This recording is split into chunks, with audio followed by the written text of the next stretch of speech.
Hi, if you're joining us, this video is about the New South Wales fires and Australian fires that have been going on. And this video is just to show the impact, the effects of the people, and how you can help. So if you'd like to maybe pass the information around or watch this video, we'd be more than appreciative. So I have two of my guests with me today, Zach and Kira. It's crazy to get your head around, to be honest. Like, it started back in 2019. It started in September. Am I right? Yeah, that was the first major bushfire starting. Mm-hmm. Yeah. So, and then we had more start up in New South Wales, some start up in Queensland, and then eventually Victoria tagged along, and every state I think so far has had one major fire. Yeah. So just to give you guys some information, the general info, the Australian bushfire season must have started around September, and the 2019-2020 season is quite intense because I think it's estimated 8.4 million hectares burnt, which is the most by a long shot. They said it's bigger than the equivalent to Amazon. Bigger. It's bigger than the Amazon, yeah. It's equivalent to all of Germany burning down. It's bigger than Belgium, I heard. Yeah, something like that. Yeah. I don't know. 25 people killed as of January 5th, 2020. Countless, I would say 2,000 to 2,500 homes destroyed in New South Wales, and 500 million animals affected.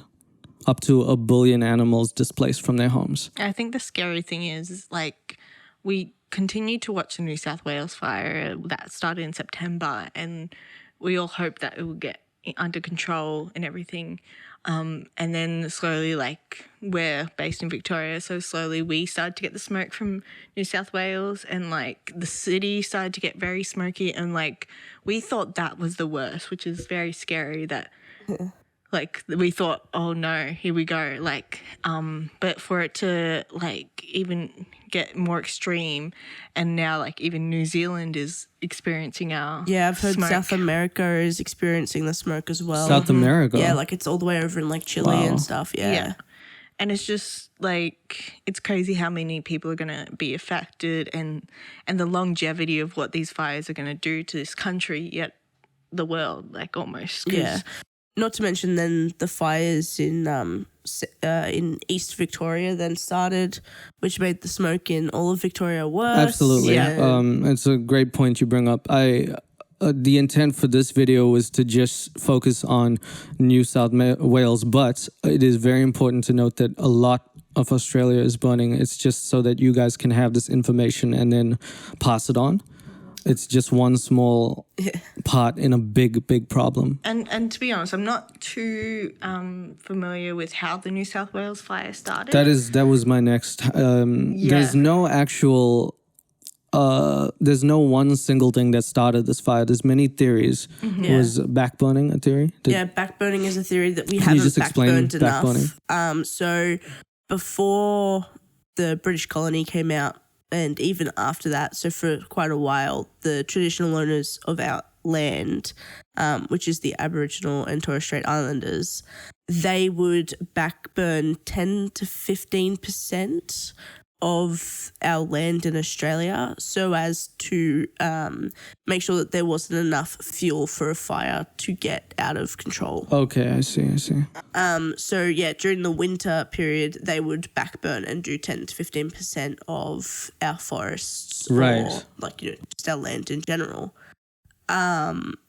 However, our government decided that that wasn't the most appropriate way to be reducing the fuel for fires. The government actively...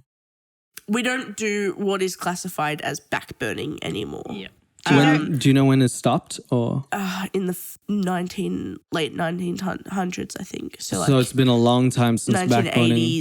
2000s, I think. It's somewhere in a that. few decades, okay. Yeah, but there is... I don't know what it's classified as. I know it's not classified as backburning, but there is some form of reduction that we do. It just doesn't do as much it's a lot safer because it doesn't put our animals at risk. Whereas the backburning did have an impact on the animals. So would you say that contributed or could be a factor to these fires? Definitely, because it doesn't reduce as much of the fuel as otherwise. Another huge issue that's come up, and this is sourced from 7 or 9 News, depending on which you look at, is the firefighters from New South Wales have been saying that a major aspect of this is the amount of carbon credits given to big business, and it actually causes it infiltrates the air, and it's just a lot easier to spark and in these hot seasons because it's so dry. Yeah. It's a lot easier for something to happen. Like our government has mainly been more focused at fossil fuels and like coal than just working on carbon emissions. And instead of looking at the environment, which I think has been a real detriment to these fires because that has contributed to put the temperature and, like, as we all know, climate change is a big factor to this absolutely. tragedy. A scientist, Robert Rode from Berkeley, has said that global warming around southern Australia has increased by 1.5 degrees. And that may not seem like a lot, but in the long term, that's Celsius, by the way. Celsius, so that is 2.7 Fahrenheit. And that little increase can, as you can see, has, definitely contributed in some way to... I mean, that's over 70 years too. Yeah. Right. Yeah. I believe you were saying something about arsonists as well, not helping the cause. No, so arsonists, there was 7 fires started by a now ex-firefighter for New South Wales. So he was... Is that verified, by the way? 7 fires I believe it. Wow. Yeah, he's been charged to face court and stuff. He's been, like, officially dismissed. There's a lot of the summer in Australia, and especially New South Wales, because of the temperature increase. It's been, 30s and 40s in degrees. And this December just gone was, like, one of our hottest months. It might have been one of the hottest in years. And in degrees, that is 40. In Fahrenheit, that is about 100. So that is California-like levels, and these, sorry to cut you off. Go ahead. But in the rural areas, it's so much hotter. Like exactly, they easily get up to the mid-40s. What I was gonna say, this is very reminiscent of the California fires from not too long ago, and that is another place where there's a lack of rain, and because of the rising heat, these things are now bound to happen as opposed to just. I think Australia is really unfortunate in the fact that whilst we're surrounded by sea, we have a lot of drought. Right. Throughout our absolutely. country, and that's just not done us any justice. If we're talking to the people again, there is no one specific cause that has. There's nothing that we can pinpoint, but there's a lot of factors that contributed to this event happening. Sadly, I think it was slowly just happening. Exactly, that is what I'm saying. I think the first step was the drought that has hit us, and we're still in drought. That I forget when it began, but we've just been in drought for several years now. There is no one specific cause, but a matter of factors have contributed, and a lot of them, some of them cannot be prevented, but others could have definitely, in hindsight, like the arsonists or... How many arsonists have there been? Do you know?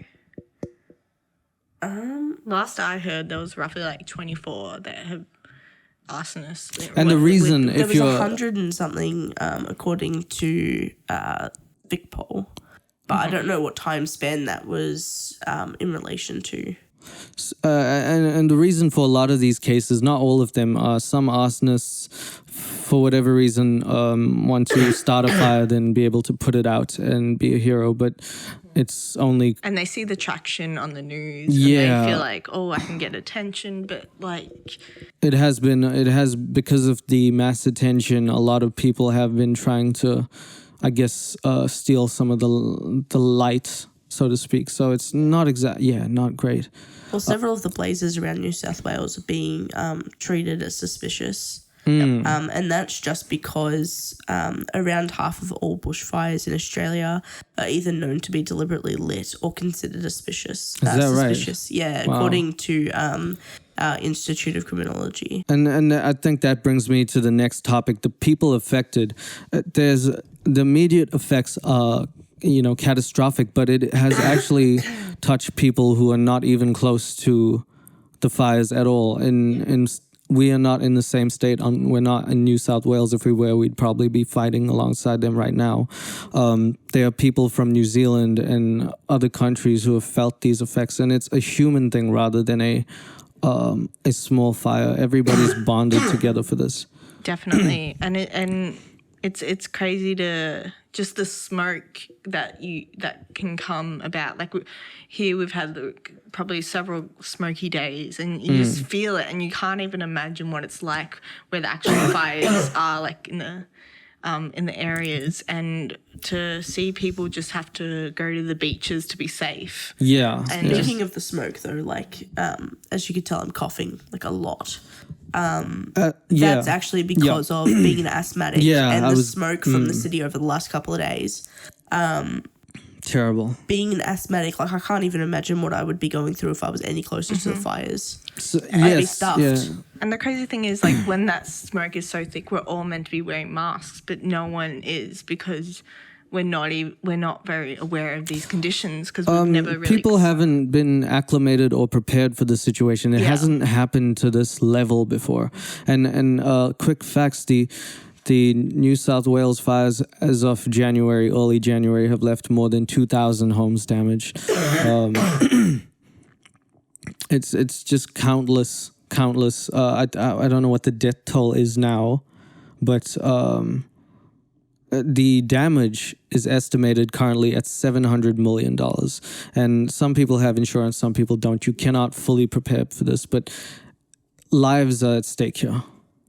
Yeah, and it's like even those people their towns have just gone, they're gonna suffer so many things after like the fires have been put out. Like we just got news this morning that the Malakuta fires have just been put out, like finished. That is amazing. It's great, but they still have another town to rebuild and like go back home. The rebuild process will be a very tough one for the people, but at the moment, it's the focal point is just when these fires will stop. And as I've been watching, it said that it could go on another 2 to 3 months. Yeah, it could end up going through until winter starts. And whilst we've had rainfall, it's just not been enough. And it hasn't been close enough to where these fires are happening, Right. And this is more anecdotal, but my mom, she works at a school and a lot of people there volunteer. They said that what they were seeing was people being brought on boats and ships. Yep. So there was our naval...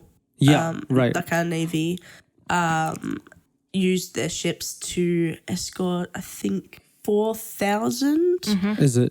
Individuals from Malakuta down to Hastings, and it took about 20 hours on the naval ships. And a lot of people have been broken up with their families because there's just so much chaos going around.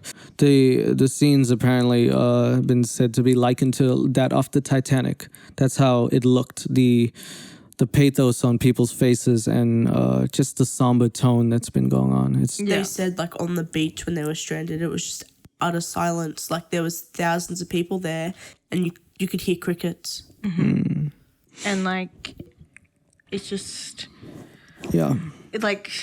it's hard to see in the back, like in your backyard, because you feel helpless and you want to do something, but all you can really do is donate money and material possessions and everything like that. Right. And but the thing is, and again, we'll get to this towards the end. There's definitely ways that every single person can contribute. We'll get to that a little bit later on. But we'll talk quickly about the animals.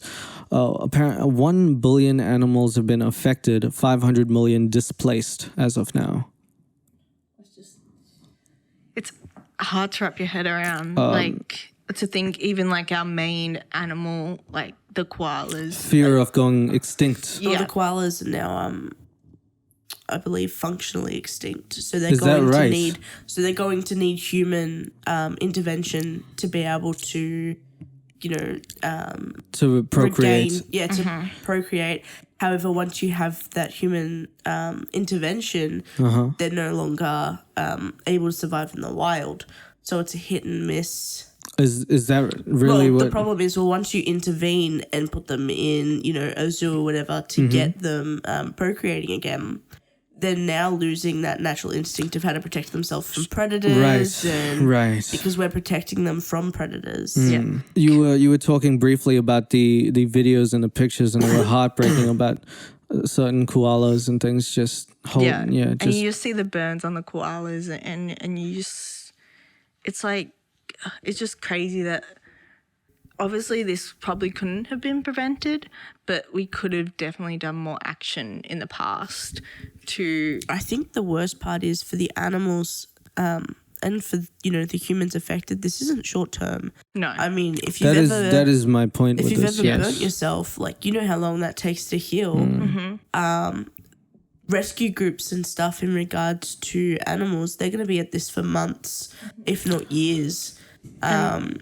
And, it's important to remember that in 3 months' time, whilst there might not be as much going on in the media about the bushfires that are happening, that is such a good point. Those rescue groups are still going to need the funding that we're handing out now. You bring up an excellent point. The media will not, for the next 3 months, continue to report on this every day. It will die down, but the fires won't. So and the impact of the fires exactly, won't. Exactly. So if we are not constantly being, helping in little ways, then we're not really contributing. I think what's devastating is how much we've lost because the impact of the fires just increased so rapidly, and that's because of the winds and how the fires just started to control their own weather. Yeah, once the fire gets to a certain point, it controls controls its own weather. At one point, it was in the city, it was only 20 degrees, 26 degrees Celsius, and out near the fire it was 46 degrees. Yeah. Which was only an hour away. And with those fires increasing so quickly, people didn't have time to help the wildlife. Like, it was all just like, look after yourself, like fend for yourself. Just back on the animals, just a quick statistic again. University ecologist of Sydney, Professor Chris Dickman, has said that the impact is estimated at about 480 million mammals, using information compiled from 2007 in New South Wales. So I'm really not sure what the overall long-term effects are going to be, but it cannot be good at this point. I think it's not hitting some people enough. I think that's the problem. Yeah. It's not hitting some people enough. Thinking about the distance between myself and one of the bushfires, there's only about an hour and a half. And that's in driving. So it'd take about an hour, 2 hours, 3 hours. If the winds were to not change and just be really strong towards me, it would only take 2 to 3 hours for the fire to have gotten to me. You, again, bring up a great tangent that I want to specify for especially people our age. One thing that we can do at any point is raise awareness by putting it on our social media or something. If it reaches one person and that one person could reach one more person, we're helping. We're helping by spreading awareness. Another important topic to note is that the Prime Minister, Scott Morrison, at the time was in Hawaii. Yeah. This was while the fires were declared a national tragedy, so it wasn't before that he went. He went during that time. And that's an important part to note because the air of the people has not been too kind to him. There was still nothing done or said by him. But, right. He actually chose to go to the cricket at one point over. Is that true? Yeah. So there was... in Queensland, I think? Yeah. So there was fires happening in New South Wales that were getting out of control, and he went to cricket in Queensland. He did cut his holiday 1 day short, I believe, and then came back. But you know what? even with Scott Morrison going on his holiday, there was still people in Parliament able to do some help for the fires. Like, it's not all on Scott Morrison's shoulders. Like I'm just giving the facts here. The mistake led to the hashtag where the bloody hell are you? Yeah. Sorry. And he has been since very much scorned on social media by the people. There was also the hashtag just ScoMo. So if you see ScoMo, that means Scott Morrison. Yes, right. And even though he was in Hawaii, the impacts of the people is a very important part of Australian culture, and the bonding and camaraderie of people is important Well, because we needed leadership at that time because the fires got out of control, and there was he didn't step up. So it's important to note that the conduct has been argued by the people that his conduct when dealing with the situation, especially during the early stages, was wrong, and he has so admitted that. He said, we all make decisions, we seek to balance out our work-life responsibilities, and we try to get that right. He did admit what he did was wrong, and like Zach was saying, since then, it is more about the bond of people coming together, because this is much bigger than a small... people do need a scapegoat to blame it on, and this is just not the right time. And I think it's gotten a bit worse for the PM, because here in Victoria, our MP said put a state of disaster when the fires got really out of control, which means that the volunteer firefighters got paid. They were able to go to Centrelink and claim some money to be like, whereas I think... I'm not sure at the moment, but is New South Wales still in a state of emergency? I think they're still in a state of an emergency, but I actually did more research into this because obviously we were discussing it today. It's to do with the size of the fire and the amount of the state that is being targeted. Yeah. And Victoria is a smaller state than New South Wales. So for us, what we had was... as devastating as it was for New South Wales, because it's more of our land. Yeah. It's a similar sized area, but it's more of our land than what it is for New South Wales because they're a bigger state. And I think just my point is that people were a bit annoyed and angry that the volunteer firefighters in New South Wales weren't getting paid, and they've been trying to fight off fires since September. A lot of the firefighters have since used their own money to pay for gas to get there and back, transport, as well as taking time off their work so that they could fight in the fires just to help the cause. Some firefighters have been fighting since September in New South Wales. Firefighters have unfortunately died in the fight, and at this point, they are very much in need of help, and that's what they've been asking for, both financially and literal. I just want to clarify that Scott Morrison, at this point, has pledged with the government $2 billion in aid of the situation, and just to credit him, that is a great move. However, when you look into it, it is based on a 10-year plan originally devised by Malcolm Turnbull. Yeah, the PM before Scott the Morrison. Previous Prime Minister. And it is a plan that will take a decade to sort Enforce? and to sort of drive down carbon emissions. So it is a very important thing to have put that into place. However, right now, that money is not being used, and to get to your point, sorry, I just saw as well on my notes, he's also committed to provide up to $6,000 to firefighters in New South Wales and Queensland, to help with their financial burden. So I guess, in his own way, he's doing as much as he can really see that he can. Absolutely, it is not the time to be fighting with people. Regardless of what has happened, every day counts at this point. But the human race has done quite an extraordinary thing. And I would love to say Australians, but it's also come from outside of Australia. It's now an international, thing. Yeah. one of our comedians, Celeste Barber, has helped to raise more than 40 million at this point, I think. Yeah. 40 to 45 million at this point. In Australian dollars to help New South Wales Rural Fire Service. But, she has said that she's going to spread it around to make sure communities that have been affected. She's also been calling out billionaires as to why they haven't come forth already, and she's doing a fantastic job. Other people like Nicole Kidman, Pink, has donated. Chris Hemsworth, or Liam or Chris? I think it was Chris. 1 million to the wildlife, I think it was. Yeah. And there have been a lot of celebrities, and we cannot thank them enough. They're also this brings us to the point of how we can help in the short term. Just if you're watching this is a really important, integral part. How is it that we can help these people? It's more financially, isn't it? Yeah. So they've stated that something that we do is we donate everything and anything that we can in regards to materialistic items such as clothing, animal products, toiletries, etc. The biggest problem with that is obviously these people have lost their homes, so they don't have the places to store these items. Yes. So the best way that we can help them is financially.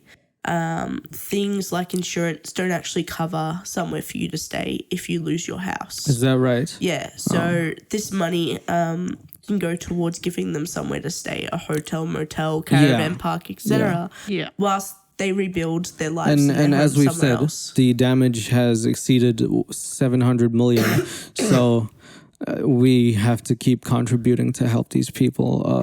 The places you can donate, especially if you're in the area, Salvation Army, Australian Red Cross. Yeah. State-based Bendigo state-based brigades, New South Wales Rural Fire Service, Victoria's Country Fire Authority, South Australia's fire. If you can donate money or clothes or anything that you can give, even if it is your time, if you're in the area, even if it's just, if you don't have enough money at the moment, even if it's just bringing awareness to it and continuing to show support yes just on social media or just talking to people and just getting more of the word out, and just so we feel the support, because we feel so much support going on at the moment, but it's like you said earlier on, we're going to be suffering consequences after these fires. Long after media loses their representation of it, we will. So it is our job as millennials and young people to spread the word, because I truly do believe, and this is an opinion, that we take this just, if not more seriously than a past generation. So if anyone can help, it's us. Yeah, definitely. Sorry, you were saying? But it's great to see that it's finally getting out to the world more, and because for some reason it wasn't as impactful on the world when it was getting started, but with so many losses and so many animals affected, more people are hearing about it, which is amazing, and people are coming together, communities are coming together, and people are out there trying to fight the fires, show as much support as possible. What I will do for everyone, sorry to cut you off, is put all of the links in my description, and if you can help with any of them, I would be just unbelievably appreciative. If you want to help with the animals, then RSPCA is the place to donate, the Bushfire Appeal, and the NSW Wildlife Rescue and Education Service. We do need to preserve and protect these animals. They are a precious commodity at this point. I'll just read off some of these links. I will put them in the description, but givit.org.au is to people who have lost a lot of their belongings. The cfsfoundation.org.au is volunteer firefighters, and they need help as much amazing. Absolutely incredible what these people are doing. And RFS New South Wales gov.au, that is more firefighters, and I can't stress enough how much these people need help and how great of a job they're doing. Yeah. And if you are out there who have donated and have helped us, I just want to say thank you. From the bottom of our hearts, thank you so much. Wildlifevictoria.org is another place you can donate to if you're interested in helping the animals. Wires.org, akr.org.au. Any of these places will even $1, anything you can give will mean the world to us. There's something really important I read the other day on Facebook, and I don't actually know who started this, but the Empty Esky campaign. Have you heard of that? So the Empty Esky campaign is that once these fires are over, you need to remember that the towns that have been affected haven't, they're still affected. And they've got, small companies and whatnot that are there that need help to rebuild and to get the money back through that door.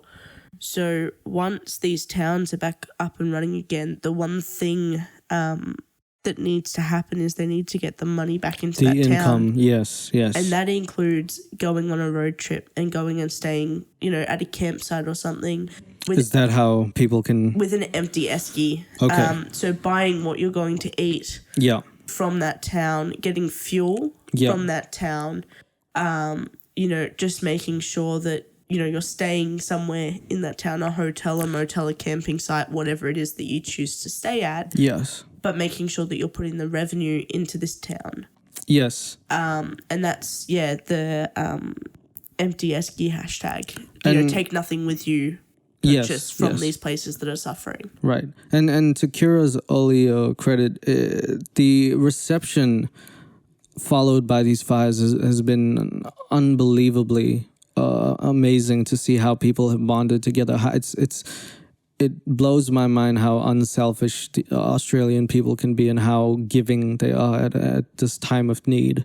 And not just Australian people, just people around the world. When you see a disaster or something that is catastrophic to this extent, we don't ask questions, we don't blame people, we run for help, and that says something to the human race. Like the first question is, what can I do? How can we help? Yeah, what can we do? How can we help? What do you need?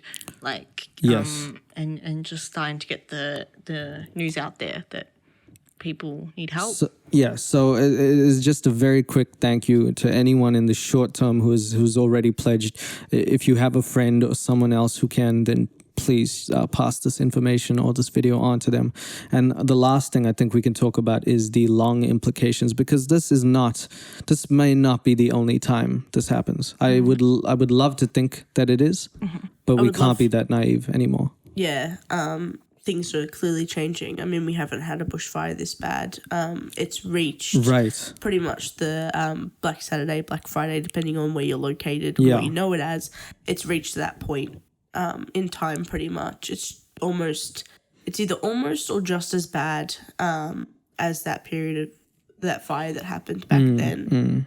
And to know that after all these years, it's happened again. We really need to start thinking about our future and thinking about the future of sustainability is the word that keeps coming up with the environment. Sustainability is something that young people, mainly millennials at this point, will have to deal with in the future. And so it is our responsibility at this point to take small actions towards reducing our carbon footprint. And what small actions could we take, Sixteenleo? In the long run, some of the things you can do, if you do not have money or if you do not have the ability to gather up people or to help from wherever you are, that is fine. It is very important to note that you as an individual are extremely important. There's not one person that is more important to you, and little steps by each person can help in the greatest of ways. So little things that we can do to maybe use reusable bags instead of plastic. To reduce plastic is a focal point in Australia. It's a thing in Victoria now that we can't actually use plastic bags, even in small individual owned. Yes. It must be reusable or recyclable. Yeah. Yes. And that is it's a small thing. It's a very, very minute change to your life that is, I think, is quite easy to do. Is it not? Yeah, definitely. The other thing is that I forget my reusable bags, but it's becoming habit now. Yeah. It's one of those things that, my kids are going to remember because they don't know otherwise. Exactly. If you start it now, then the generations that succeed us will take on board what we've learned and correct us and also improve on the ways that we've done things. So it's important to take this step right now. I'll run through some other things. One is to eat less meat. And I know for a lot of people who like meat, including myself, it is not easy. And you do not have to change your way of life. What you can do, and what I will do personally, is 1 to 2 days a week. I can definitely do without meat. And if it helps the environment, that is not even a problem. No. I think it's a doable goal. Definitely. It says that red meat is particularly the cause of that, consuming 11 times more water and producing 5 more times emissions than the counterparts, white meat and things. To get a single pound of beef, it takes over 5,000 gallons of water. And the average American eats 8.5 ounces of meat per day. Another thing you can do is drive less, use transport more, use your bike more. Or if you do have to drive to places, see if you can pick up some of your friends to reduce absolutely how many cars are on the road and to reduce how much green. Slowly dying. To reduce how much green gas gets out into our planet. Absolutely. If you are in a place where transport is where it is easy to use public transport, then I would suggest using that as opposed to taking a car. Dying. You okay? Yeah. The other thing is to unplug your devices and even just unplug the cords when you're not using them to charge your device. Turn them off at the power switch as well? Yeah, definitely, always turn off things at the power switch. Don't think that just because your phone's not plugged in, it's not running electricity through your cord, because it is. Yeah. Or use energy-saving light bulbs. Yes. In the US alone, vampire power, which is when you don't actually have something phantom plugged in. Power, but yeah. It's responsible for draining up to $19 billion in energy a year. I think I'm going to have to go and let you guys finish this one. You okay? Yeah, it's just too much. I'll let you guys finish it off. No worries. Too much talking. Yeah. Just take it easy. Thank you for your time, Zach. Yeah, just take it easy. That is the asthma. Yeah. Talking. Another one of these things is they say not to buy fast fashion, which is brands that sell clothes at extremely cheap prices because the methods in which they use to make them are not exactly ethical in a lot of ways.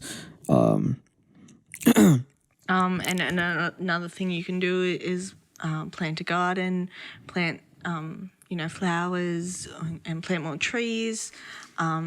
Just especially a particular YouTuber, Mr. Beast, I believe, has planted 1 million trees last year or this year, which is absolutely, I think it's amazing. A bit more. It's more than? Yeah. Wow. I'm not sure about the number, so I don't want to say. So just props to that man. If that is absolutely amazing to help with preservation. Organic foods as opposed to processed foods always is the way to go if you can.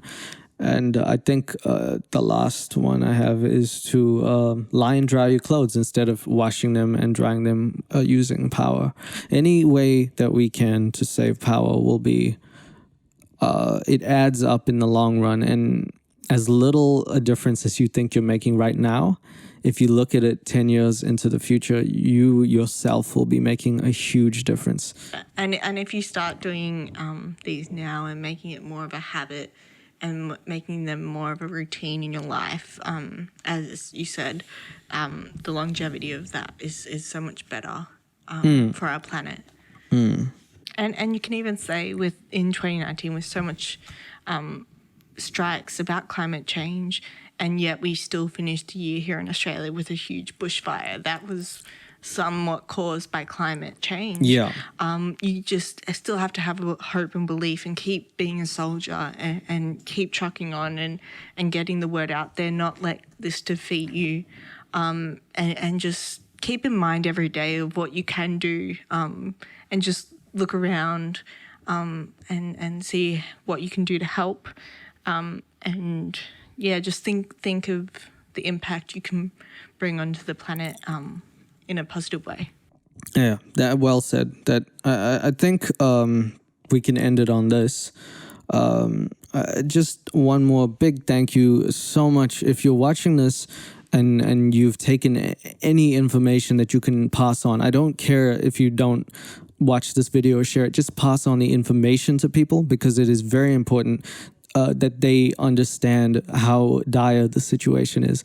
And I am just so grateful to anyone who is given the time to watch this and helping in any capacity or form. Absolutely. And as you said, thank you so much to everyone that's helped and raised a voice and trying to make a change in this world. We appreciate you so much, and thank you, because even if you don't see the impact you've done, it does have an effect. Trust us. I think I'll leave you guys with this.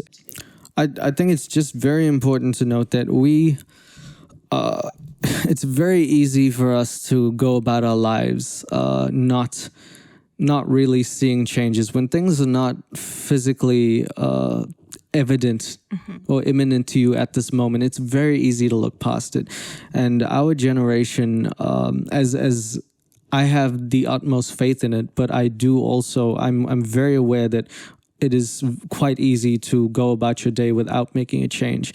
It is not so much for us. This is not about us. It's about the generations that follow us that are really going to be affected. So if we don't make the effort right now, then the generations, our kids and our kids' kids are going to have to deal with things that we cannot fathom at this point. And I have the utmost faith in people of our age.